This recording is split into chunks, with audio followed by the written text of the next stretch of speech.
Welcome to Divya cooking channel.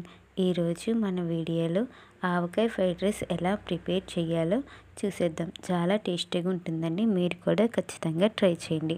ఇప్పుడు ఒక కళాయిలో 2 టేబుల్ స్పూన్స్ ఆయిల్ వేసుకొని ఆయిల్ అనేది బాగా హీట్ అవ్వనివ్వండి.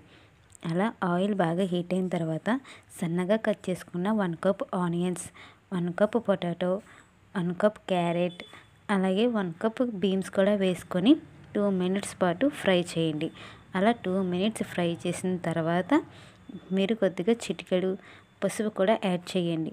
అలా పసుపు ఈ వెజిటేబుల్స్ అన్నిటికి పట్టేంత వరకు 2 మినిట్స్ పాటు ఫ్రై చేసి 2 టేబుల్ స్పూన్స్ ఆవకాయ అనేది ఇందులో యాడ్ చేయండి.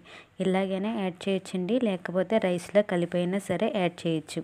ఇలా డైరెక్ట్గా ఆవకాయ 2 టేబుల్ స్పూన్స్ యాడ్ చేసుకున్న తర్వాత ముందుగానే కుక్ చేసి పెట్టుకున్న 1 కప్ రైస్ ఇందులో యాడ్ చేసుకుని మొత్తం రైస్కి ఆవకాయ పట్టేంత వరకు కలపండి.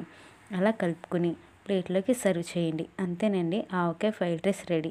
మీకు కనుక ఈ వీడియో నచ్చితే ఒక లైక్ చేయండి, మన ఛానల్ని సబ్స్క్రైబ్ చేసుకోండి.